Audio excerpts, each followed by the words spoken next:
Hi, everyone. Welcome to the SoccerBeat podcast. We're talking Kaizer Chiefs today, and I've got Coach Farouk Khan with me. And we're going to be talking about all things Chiefs and Nabi. It's been quite a tumultuous week for the club. Just before we crack on, guys, please hit the like and subscribe button and get your comments in on the podcast. We want to hear your views. We want to know what you'd like us to record as well. Okay, Coach. So let's get straight to it. Nabi parted ways with the club last Wednesday. We've heard a few mumblings of the reasons. But what do you think the real reason is that Nabi's departed Kaizer Chiefs? Well, I think it goes back to last season. There was talk about Nabi, leaving at the end of the season. And it was due to the fact that Kaizer Chiefs is not a team that can be fighting to get into the top 8. That's something that usually is an automatic expectation, mandate from the team as such. So I think his performance was a key factor. But then the saving grace came with the Nedbank Cup. So I think when we speak about Nabi's exit, it's basically to do with performance and obviously the fact that there was talk about his amicable relationship with people. He apparently is, but that's just basically what we heard is rumors. You'll never know for sure. But I think the main factor for me was the fact that the team didn't do as well as expected. They came with a lot of expectation when they signed Nabi. The team bent over backwards by bringing in his entire technical team, including his physical trainer, his goalkeeper coach, his assistants. And at that time, if you can recall, Kaizer Chiefs always have a culture of having somebody local in the team, an ex-legend that will be part of the technical team. He refused point blank. And he came on the back end of early on, if you recall, there was a time when they wanted Nabi, they courted him, and then at the very last moment, Chiefs decided not to, to bring him on board. There was a bit of bad blood during that period. I think you can recall, Grant. So there was this thing, now you want me, now I'm going to make the demands. And I think Kaizer Chiefs gave in to all the demands. So they expected much more in return, which wasn't the case. Yeah, and there were a lot of red flags. As you say, Chiefs went for Nabi a year earlier than they got him. Then the news leaked in the press, and Chiefs basically said they weren't happy with that, and they pulled out of the deal. They obviously had Molefe Nseki, and then Kevin Johnson took over basically for a season, almost like a purgatory season. They were waiting for Nabi. They got him, and he had quite a lot of leverage in those talks. He got all his staff, as you say, no legends, no local coach on that technical team. But then we saw there were definitely some personality issues. I mean, those have happened with Chiefs coaches in the past. We've had big characters, even recently with Smidt and Gavin Hunt, that have maybe wanted more of their own players. But the way it seems to work now in football is that the sporting director will bring in players, knowing that the coach could be gone soon. And if he's bringing all his own signings, you could be lumped with sort of players who don't have a role in the future. So now Chiefs have gone out, they signed 11 players. So some have been a bit delayed. Obviously Mayo is quite recent, Mabua and Igadara carrying injuries. So we can probably, to an extent, say, excuse those. But of the other signings, we've seen only 4 play relatively regularly: Monyane, Marco, Ndlovu, and latterly Fabio De Silva. But 4 of those players we haven't seen at all. Chislett, Shinga, Belabai, and Barkman. I mean, does that really point to the fact that these are not players that the coach either wants it or even is familiar with? Because he hasn't even had him in a match day squad. So do you think that could also be behind the scenes? He's saying, you bring in these players in, but I don't even want these players or know these players. That can also maybe fuel the discord a bit. What do you think on that? Well, I think it would be bad practice for a coach to have a relationship where it's a case of, I'm going to spite you guys. You signed these players, I'm not going to be playing them. I think there was discussions. No coach is going to be accepting a player if there's no initial discussion. It may not be to his liking, but when he looks at the profile, and there's many factors you've got to take into account. Firstly, you've got to look at the team's needs based on last season. What did they need? You need to look at budgets. You need to look at the strategy of the coach, because you can't just sign a player if it's not in line with the coach's strategy. So I don't think, having been at Chiefs for as many years as I have, Kaizer is not a person that overrides coaches' decisions. And I'm sure that's exactly what Kaizer Jr. is being. They don't override. They may have their opinion. They may have, a suggestion. But again, it's up to the coach if he wants the player or not. And they will go with that. That is the spirit that that team has been built on. So I think, in fairness, if you look at signings, it's not a pure science. It's not the perfect science. You can't say, if I'm going to sign player X, he's going to give me exactly so many goals. There's many factors involved. And one of the key factors is relationism. How you are able to blend those players in. How you are able to keep a happy team, even if it's a team that is bloated in certain areas, because this is the skill. It's more man management, Grant, than coaching. I think we need to distinguish between when you develop players and when you mentor players. There's a difference between professional coaching. If you look at Alex Ferguson, he was more a man manager. He brought in Carlos Queiroz to be a coach. He had Kid as a coach. So these are coaches in the modern sense. I think in South Africa, we still have a coach who does basically everything. Now we slowly see clubs employing technical directors, employing specialists in each. And I think that's going to be the trend moving forward. So coming back to whether he signed or did not sign that players, I think he had full knowledge of it.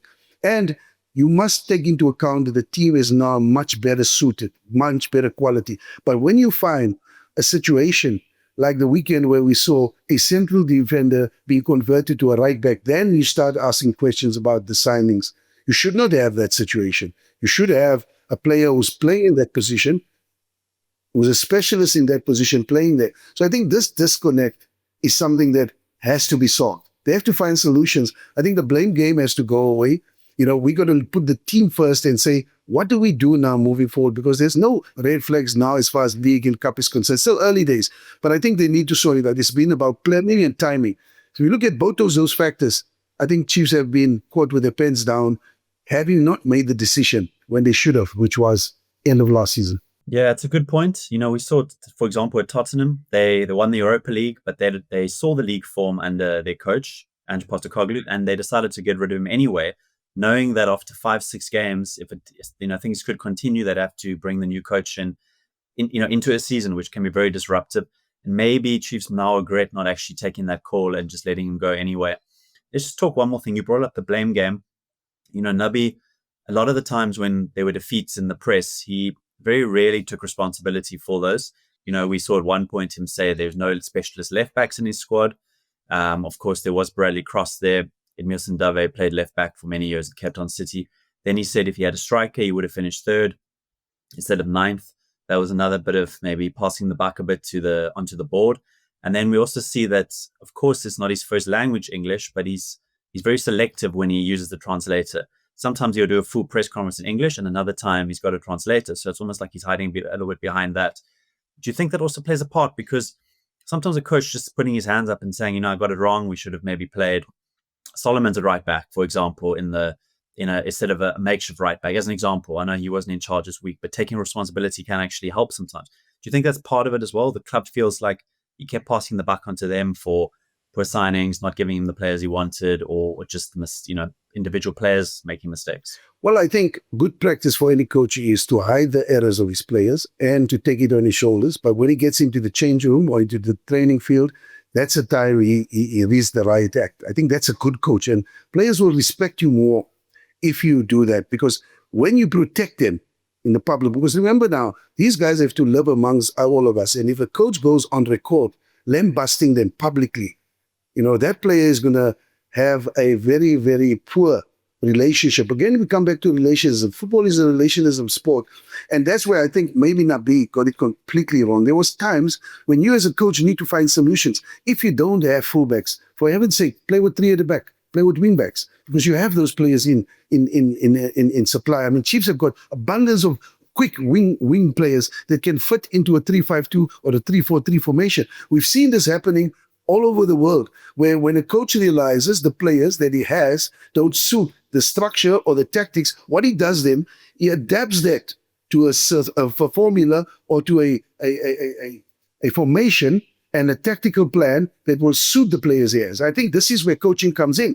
You can't have players that you don't have at your disposal and have a wish list of what you should and shouldn't have.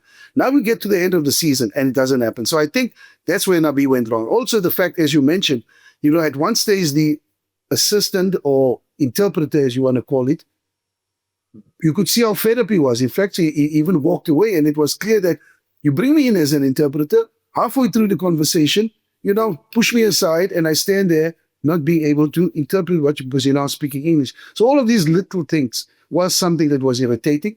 But I believe that could have been solved. The element of qualification could have been solved.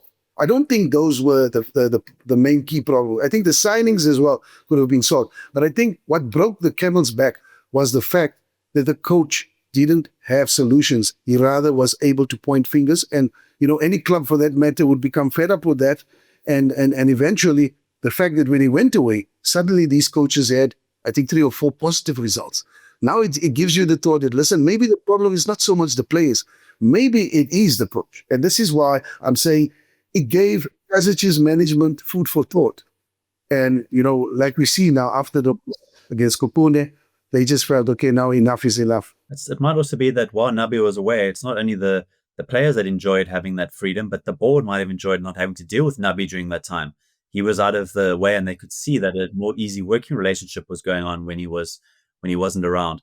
Let's just quickly finish off on what type of coach Chiefs need next. So less about playing style, because we know there's a Kaizer Chiefs way of playing, but more about the personality. Do they need a coach that is going to be much more collaborative, that's going to be okay with maybe getting some technical team members that are already in place? Actually, a little bit like Pirates, they brought in Abdeslam Wadu. He kept the technical team. He seems to be quite easy to work with. He's praised a lot of the signings that have come in, even the ones he isn't using. Is that more what their Chiefs are looking for? Someone more collaborative? Or can they get some of the big personality like a Pitso Mosamane who's going to demand his own signings and his technical team? Or is it just going to lead to a similar breakdown after 12 months, 18 months, like this Nabi move has sort of yielded? Well, I think they need a combination. And I'm going to use 2 coaches that I worked with, one of them, and the other one I knew very intimately. I think they would need a combination of a Mushine Tegral and a Clive Barker. Clive Barker, for his man management skills, Clive could make everybody believe, every player would believe he's world class. Because Clive had a way of getting into a player's mind.